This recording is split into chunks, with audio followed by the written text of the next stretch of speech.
Okay, my name is Ezra Levy. As you know, the rabbi is in New York at the Chabad headquarters for the day, and he has asked me to basically handle the first half hour of the class, in which we'll do a quick review of Shmuel Bet, and then when Rabbi Wernick joins us, he'll take over the second half hour of the class. I have muted everyone. If you wish to say something, you can unmute yourself and step in with whatever you would like to say. Now, the book that I will be using is this book here. I don't know if you can see it. Okay, how about, no? There it is. It's, well, let's see if I can get it. Okay, it's called the Mikhaot Gedolot. And it's the commentaries of the rabbis on Shmuel Bet. And in the front of it, there is a basic outline of Shmuel Bet, and I'll use that as a guide. And of course, there's a lot of material in here. So the topics that I was thinking about discussing were several. One of them, of course, is when David wants to bring the Aron, the ark, into Jerusalem because he would like to try and build a Beit HaMikdash for Hashem. And so that's the first topic. The second one, of course, is the big one, which was the one about Sheva.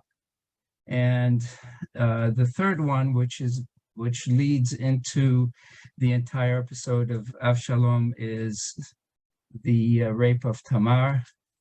And I think those three, perhaps possibly one more, which is the some of the events that occurred during that are discussed in Shmuel Bet. And lastly, I wanted to discuss a little bit about Yoav and his role in the entire book. So as you all know, excuse me, Ezra, Mrs. Greenberg has her hand up. I didn't see it. Sorry. Yeah, go ahead. I just want to say two things. One, that we just came back from being with the Smiths at the gravesite of the Rebbe. Okay. And the second, I'd like to introduce Sharon Barnett from London, England, who is joining us today as a guest. And go ahead, please. Dr. I wish Rabbi you a Smith. Zygazint, Miss Barnett. I hope you'll come back and see us. It's a wonderful class. Okay. Again, as I said, my name is Ezra Levy. I'm not a rabbi. However, I'm a professor of mechanical engineering, have been for about 35 years before I retired a couple of years ago. So the first topic that I had mentioned and was the bringing of the ark. As you remember, the ark had been in the hands of the Philistines, the Pelishtim, and of course, this was in Shmuel Aleph, and of course, things didn't go very well with them, and so they decided to return the ark back to Israel, and in doing so, Hashem caused the oxen and the cart that was carrying the ark to move on its own until it made it into the land of Israel. And for a couple of reasons, it ended up in Kiryat Yarim, and that's basically where it stayed until David HaMelech decided that he wanted to bring it to Jerusalem and basically start the process of building the Beit HaMikdash. So as you know, the story is that the cart with the oxen were moving along, and as they came close to Jerusalem, something happened, and one of the oxen appeared to stumble, and therefore the cart appeared to, as if it was going to tip. And as we all know, Uzziah, who was sent to accompany the ark, made the grave mistake of touching the ark, and in doing so, he died. Of course, everyone was not very happy about it. David wasn't very happy about it for the simple reason that Uzziah was trying to do his best, and he wanted to make sure that the ark would not fall. And that's the reason why he reached out to touch it and try and stabilize it. However, as we all know, the ark actually carries its people, and just as the ark was able to carry the Kohanim across the Jordan River when they came in with Yoshua, the assumption here was that the ark itself could stabilize itself irrespective of whether or not the animals stumbled. And so therefore there was no reason why Uzziah should reach out and touch it. He did something that was not acceptable to Hashem, and that's the reason why he died. Now, the ark is finally brought into Jerusalem, but it's brought into Jerusalem and with great fanfare, and we all know the situation that occurs after that, and that is that David, being a great servant of Hashem, dances with great fervor in front of the ark.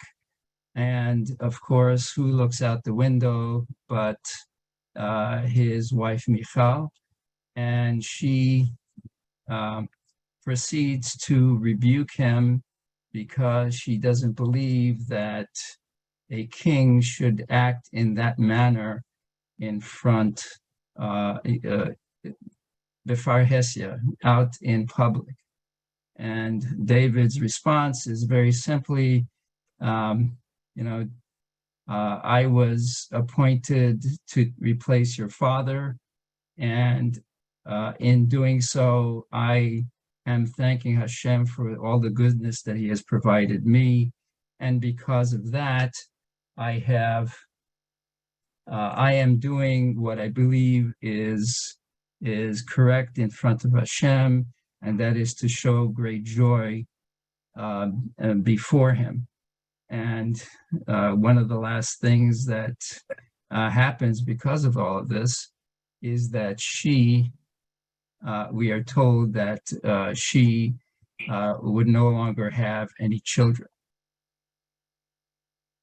Even though later on there are some commentaries where it shows that she appears to have had children, but in reality, she was raising the children of another member of David's family, and as one raises the children of someone else, they're also given the schar of as if they have given birth to that particular individual.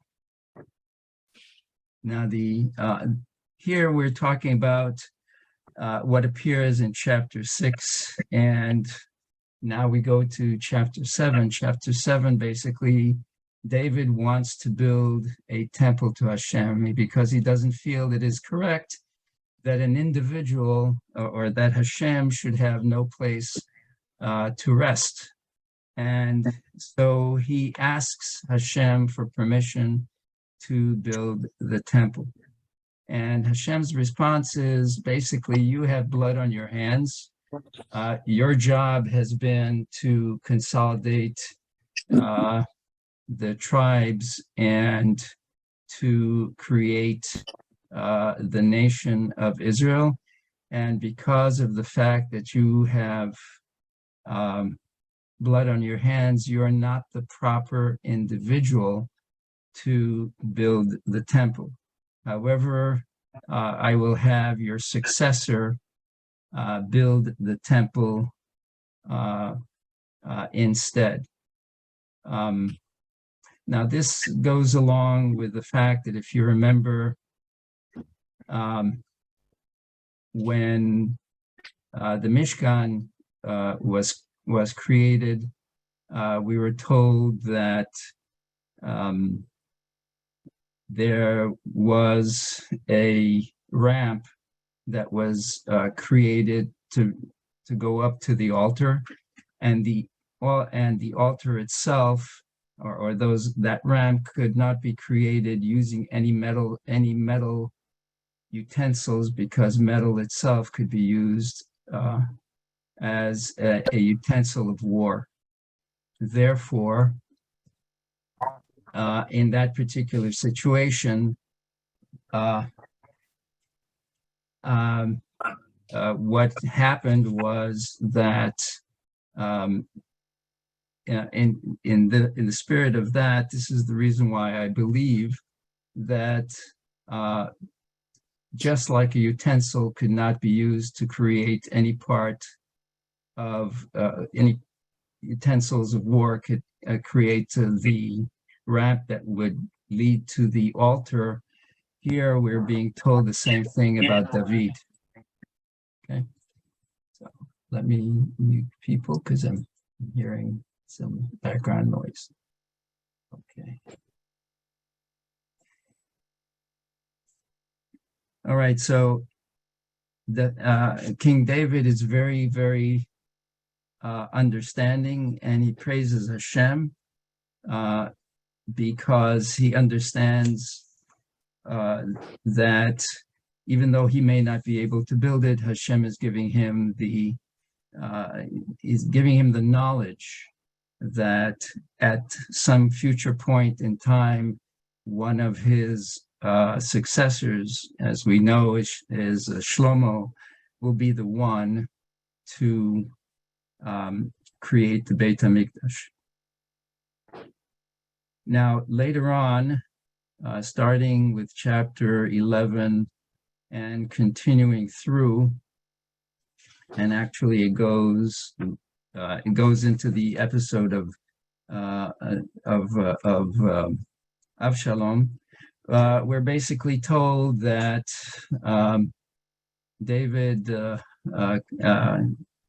HaMelech one night is restless, and he gets up at night and he goes up onto the roof, and he sees from his rooftop this beautiful woman who's taking a bath, and he's very much intrigued and asks that someone bring her to him. This leads to a relationship which a lot of people question about, and one of the reasons why they question this is because Bathsheba is married to Uriah the Hittite, who is also a member of the armed forces of David HaMelech. And a relationship occurs, depending upon how you want to look at it. You can say that the relationship is with a married woman. Otherwise, you might look at it as a relationship with a woman who's divorced al t'nai, depending on a condition. So, what are we talking about here? As we all know, all the men in the army of Israel before they go into battle normally have to give a get al t'nai, a conditional get to their wives, basically saying that if in fact I fall in battle, you are divorced as of the time that I give you the get. So because the forces of King David were actually fighting the Plishtim at that time, the assumption is there was a get al t'nai, a conditional get that existed with Bathsheba. There are those who don't agree to that because even though they may have been in battle, Uriah was not in the front lines. He therefore was still alive, and so therefore the get was really did not take effect as of yet. Something happens, probably Bathsheba tells the king that... Ezra, could I interrupt you for a minute? Sure. Could you just tell me if they still do that in Israel when anybody goes off to Miluim? Yes. They do. Yes. Okay. Especially whenever they have these operations, they always give a get al t'nai, so that the wife doesn't become an aguna. An aguna is a woman in limbo because she doesn't know whether her husband is alive or dead. Right. Okay, so Thank you. So that's still in existence. So I think Bathsheba basically tells the king that she's probably pregnant.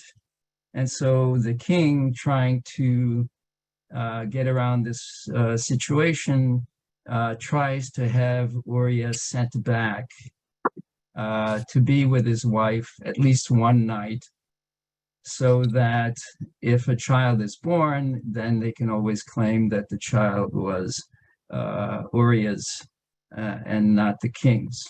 But Uriah decides that he would rather stay with his troops, and because he decides to stay with his troops, it makes it impossible for the king's plan to come into being. And because of that, the king has to come up with a new plan. And the new plan is that he sends a letter through Yoav, who is head of his forces, to the commanders in the front line, basically saying, put Uriah in the front line. And Uriah, of course, is killed. And because, of course, he's killed, his wife is divorced based upon the conditional aspects that we talked about before. And he then takes her as his wife. He is rebuked by Natan Hanavi, who tells him that what he did was absolutely incorrect. And not only that, but the child that was born to Bathsheba from this relationship dies. However, when she becomes his queen in a legal sense, she gives birth to Shlomo, who is going to become the successor. Now, here we have some very um, uh, another event that occurs that also puts question into the thinking of David HaMelech in all of this, and that is the rape of Tamar. Now, if you remember this story, this begins around chapter 13, and here Tamar is the daughter of Maacah. Maacah is someone who's described as a Yifat Torah.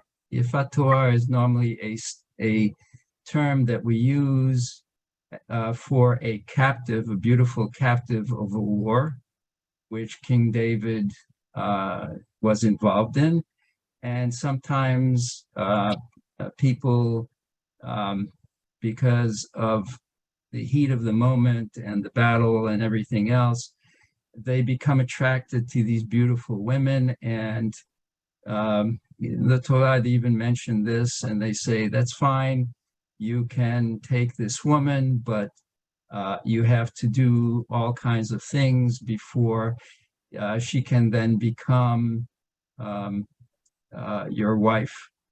And the product of that union is Tamar.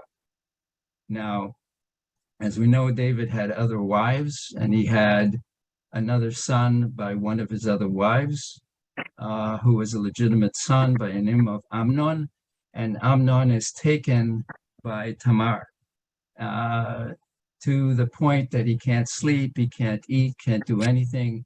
And so he and a friend and he devise a process by which he can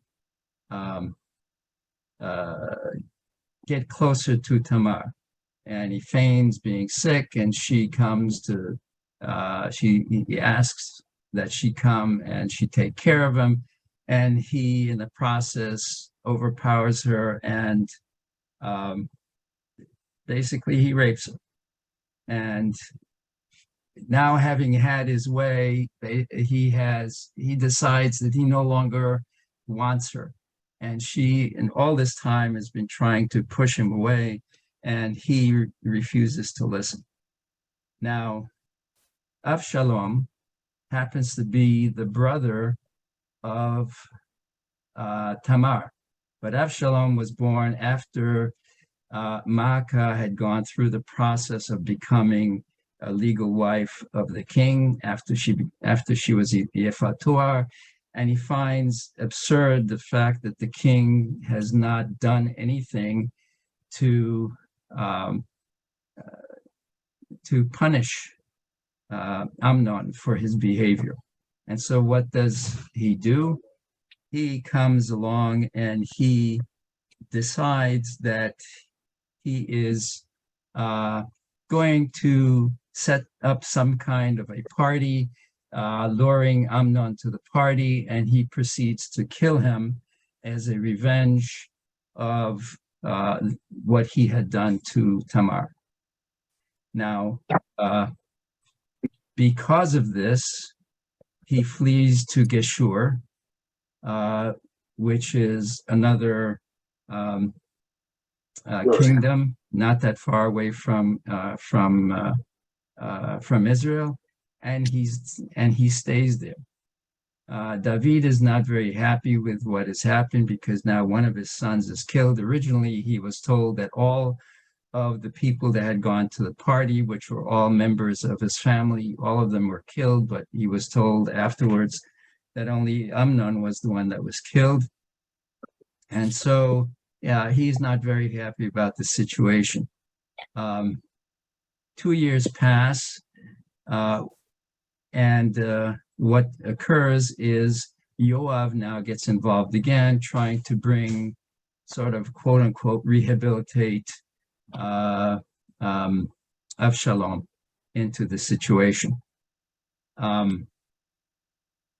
In doing so, he talks to the king, gets the king to agree that he can come back to Yerushalayim. However, the king will not see him. He stays, namely Avshalom, stays there for a period of 2 years without seeing the king. Avshalom gets completely becomes very unhappy, and if you remember, he puts on fire the field of Yoav, because Yoav's field is next to where he's staying. And in doing so, he forces Yoav to basically go to the king and try and get the king to see him. And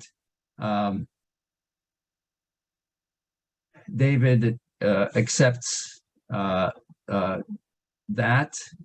He sees Avshalom, but in the same time, he still is not completely satisfied with how things have worked out with Avshalom and Tamar and Amnon, etc. In all of this, Avshalom begins a rebellion against David HaMelech, and he gets the people on his side, forcing a revolt to occur. And in doing so, David HaMelech has to flee Yerushalayim in order to save his life. Achitophel, who is basically an advisor to Avshalom, advises that since David is basically on the ropes, that this is the time that Avshalom should attack. In the process of David leaving Yerushalayim, he asks Hushai to go and be basically his eyes and ears in the camp of Avshalom. And of course, he makes nice to Avshalom, saying, I know on which side, the writing on the wall is, and so therefore I've come to basically pledge my allegiance. And when Achitophel suggests that they attack at that time, Hushai basically says, well, a cornered animal will strike out even with greater vengeance. So wait until he comes out when he's not cornered so much, and then take your, go against him. When Achitophel sees that Avshalom accepts Hushai's advice, he himself realizes that all is lost. We hear that Achitophel basically kills himself, and David HaMelech starts the process of coming back to Jerusalem. And in doing so, who does he meet but Shimi ben Gera, who is a member of the family of Shaul, who curses him to such an extent that people basically say the reason why he should have been killed was, David said, you let him talk. I mean, it's no big deal. And if you were in a situation, then you would also do the same thing, except that everyone says the reason why he should have been killed was because not only did he reject David, he rejected his lineage, and therefore in doing so rejected Hashem, and so therefore he was that was one of the reasons why he should have been killed. David returns, and in the process, there is a war between Avshalom's forces and David's forces, and its forces are routed. Avshalom himself, because of his great beauty, has his hair caught in branches of a tree. And even though David told everyone to bring him alive, Yoav does everything that does just the complete opposite of David. of David's commands, and he goes and kills Avshalom. And in doing so, when David Hamelech hears what has happened, he goes into he's very grief-stricken, and it takes a long time for him to come out of it. And Yoav, of course, rebukes David for the way he reacted, basically saying, look at all these people over here. They fought for you. They did all these things. And now you are acting in such a way as to aggrandize the enemy, namely Avshalom and his forces. And so David Hamelech comes to his senses, and the story continues from that point. So here we are at 30 minutes. So I'm just going to admit the rabbi because I'm already at overtime. There is a lot more to say, but in a half hour, you really can't say everything that there can be. So, Rabbi Wernick, are you on? Yeah, I'm on. Okay. Thank you very much, Ezra. Very, Right. very well. Thank you, Very good. Ezra. Thank you. Beautifully Right, take done. care. You're Really Bye-bye. good job. Thank you. Yashikor.